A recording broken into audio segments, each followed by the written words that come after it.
In front of me is Black Shark Pad 7, and today I would like to show you how you can edit passwords saved in Passwords Manager.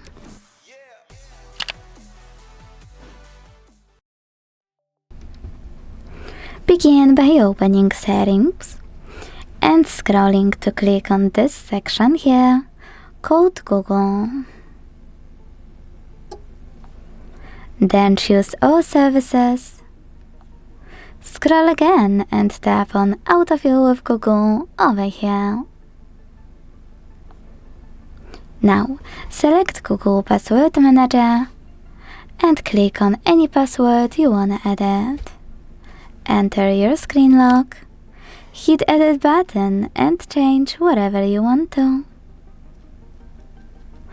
When you're ready, just tap on Save at the top right corner.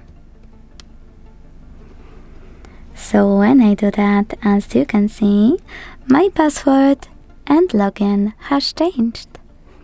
Thanks so much for watching. If you enjoyed this video, leave a like, comment and subscribe. Bye!